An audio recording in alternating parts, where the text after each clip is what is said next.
What's up, guys? Welcome back to another video. You're probably here because you're struggling with arm pump.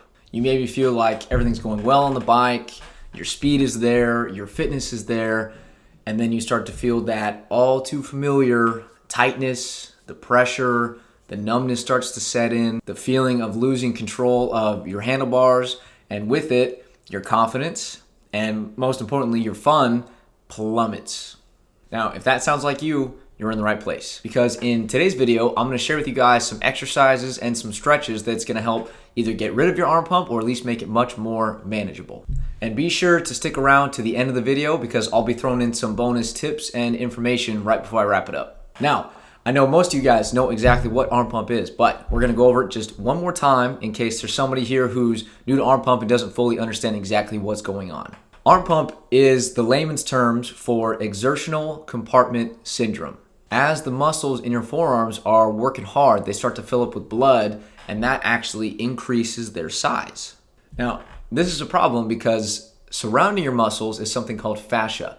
Now, what fascia is it's kind of like a saran wrap type shrink wrap that keeps your muscles in a tight bundle, and it doesn't like to expand very much. It doesn't really like to change its size. So as your forearms begin to fill up with blood and they start to get bigger and bigger, the fascia keeps them really tight because it doesn't like to expand. So they get all compressed inside the fascia and they don't have room to do what they need to do, which leads to muscle dysfunction, numbness, tingling, loss of control, all that fun stuff. Now here are some things that typically can cause arm pump. Number one, riding technique. That could be anything from control setup, the angle of your levers. It could be not squeezing with your legs enough, because when you squeeze with your legs, it really takes the pressure off your hands to actually keep you on the bike. It allows your forearms to work a lot less.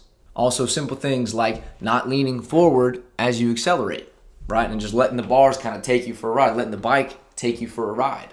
Another big one is holding your breath. Now, your breathing controls so many things in your body, but one of the main things it controls is your body's tension. So as you hold your breath, your muscles are just going to start getting tight for no reason because you're not breathing. You're not giving them the oxygen that they need. So you need to make sure you're focusing on your breathing so that all of your muscles can stay nice and relaxed and do their job. Another big one is hydration. Now, I know that sounds kind of weird, but it all comes full circle. Both your muscles and your blood are made up of a large percentage of water. So if you're dehydrated, that can already lead to muscle dysfunction and blood that's maybe a little thicker and less mobile, so it can't flow as freely, right? It doesn't circulate as well. Another big one, track conditions. This could be anything from learning a new track to muddy and slick or really rough conditions. Anything that's going to take you outside of your comfort zone and make you really death grip that bike. What about your mentality? Being relaxed and confident is huge. This is why seat time is so important. Seat time just happens to be one of the largest predictors of whether or not you're going to get arm pump. If you only ride once or twice a month, then of course you're going to pump up because you haven't had enough seat time to condition those forearm muscles to be able to withstand that riding. Seat time, seat time, seat time. That already could probably solve your problem.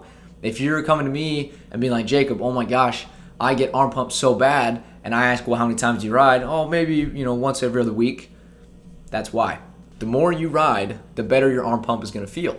That's because you're giving your forearm muscles a chance to build some endurance and get used to dealing with that high tension, that high stress. And the last really important factor that could cause arm pump is genetics. Some people get it, some people don't. Now, if you're one of the guys that doesn't get arm pump at all,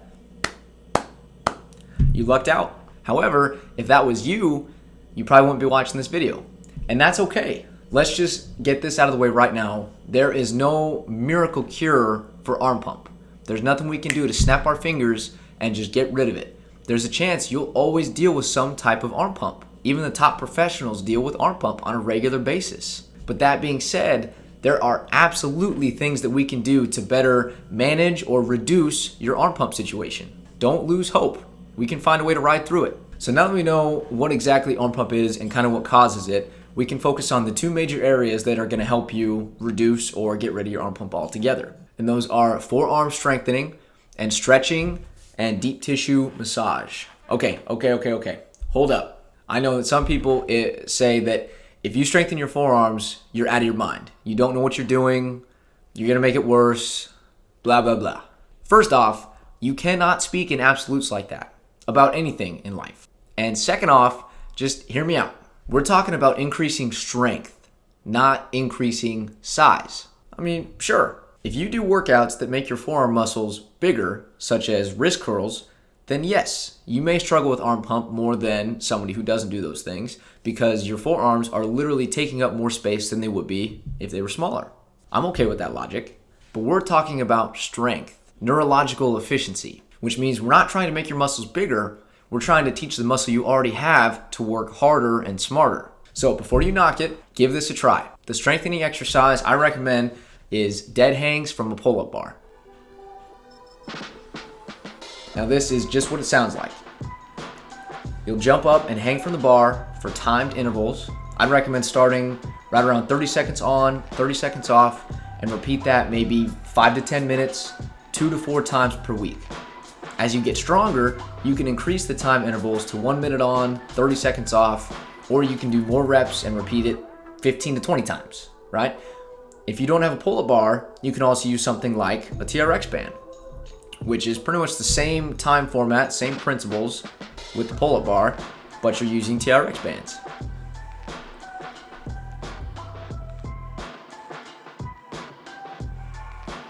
A third alternative, if you don't have access to either of those, is you can hold heavy dumbbells by your side.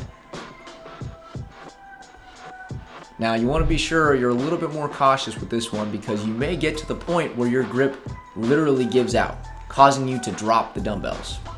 Now, be prepared to push hard. This is where you're going to develop that mental and physical edge to learn how to push through your arm pump. You acknowledge that you can feel it. You take a deep breath. Remember that you're the one in control. You can push through it.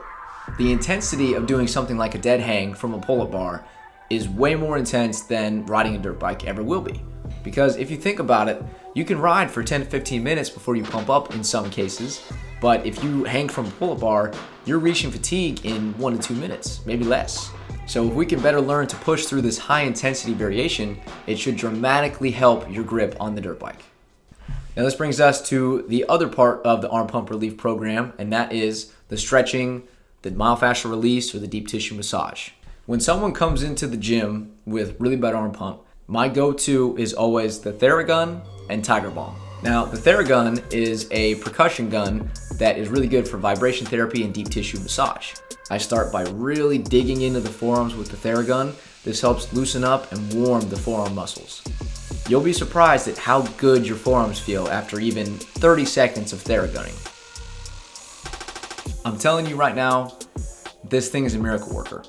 There aren't too many products that I really believe in, but this is one of them. And if you have any spare cash lying around the house, I highly recommend you pick one of these up. And I've actually done a lot of the digging for you. If you go down to the description, I put a bunch of links to a bunch of different massage guns, varying from really cheap to top of the line like this one. So make sure you go down to the description and take a look at all the links, find one that's right for you, and pull the trigger. I promise you will not be sorry you picked one of these up. So once I've finished up with the Theragun, I'll take some Balm, which you can get at Walmart or Amazon. I'll put a link in the description for that one as well. And I use that just to really dig in hard and try to push that blood around and loosen up those muscles. Balm is really good to help warm up the muscles, and it makes them feel all loose and relaxed. And it kind of helps keep them feeling loose and relaxed. You'll notice it almost has like a mentholatum feel, like a cooling / heating effect, kind of like icy hot, and it lasts for quite a while. All the guys that we use it with just love it. So if you haven't tried it, I recommend you give it a shot. Now, if you don't have access to either of those, that's totally fine. The next best thing is doing the traditional forearm and wrist stretches. But the way I do them has a little bit of a twist on it. So you want to take your fingers, lock your arm, then while sitting down at full stretch, dig your forearm into your knee as hard as you can for about 30 seconds each arm. Now I'm saying really dig. Roll it around, hold that stretch the whole time. The more you're willing to suffer now, the better it's gonna feel when you do hit the track. Now this kind of actually resembles the Forearm Strong. You guys remember that product? That's the armband, you put it on your forearm and you screw in this piece that puts pressure on your forearm muscles. It's the same thing. You go in full lock and you stretch and you're providing additional pressure to get just a little bit more stretch out of the forearms. Otherwise, you're kind of limited by your wrist joint as well. That's the exact same thing we're doing here by going into a full stretch and digging our forearm into our knee. It works wonders. Give it a shot.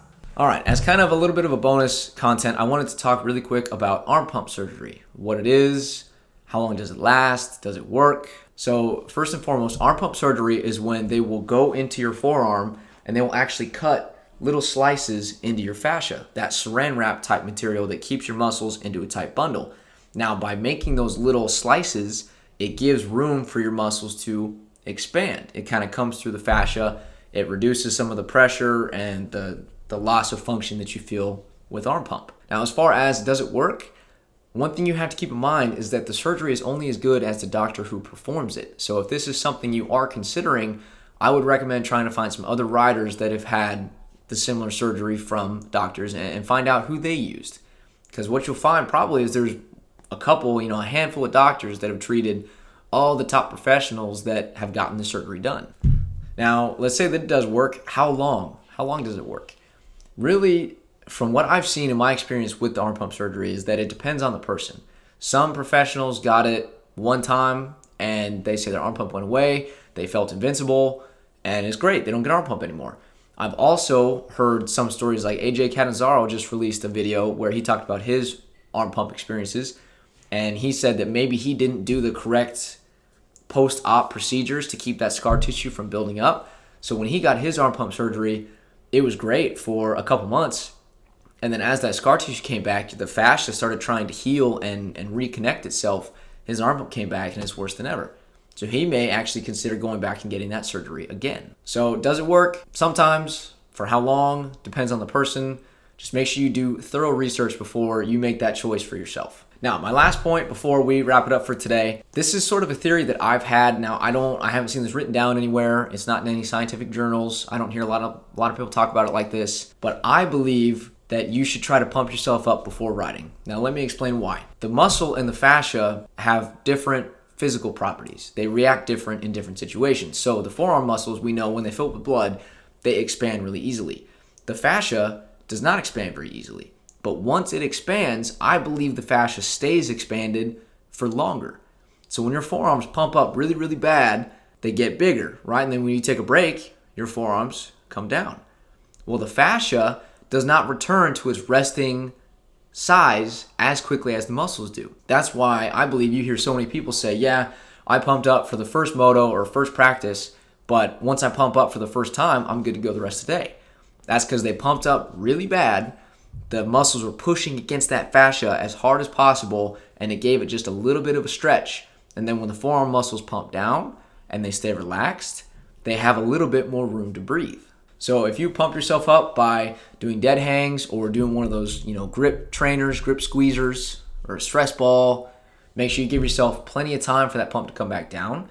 And then maybe when you hit the track, you'll feel a little bit better. Or you just accept, okay, I always pump up first practice, but after first practice, you come back, you do your forearm stretches, or you do your Theragun and your Tiger Balm, and then you go back out and you should feel pretty good to go. All right, guys, thank you so much for checking out the video. I hope you learned something. Number one thing, don't quit. Don't let arm pump beat you. Try these stretches, try these exercises, stay consistent. The results will come. Make sure you check out the links in the description to find the right massage gun for you, and I will see you guys in the next video.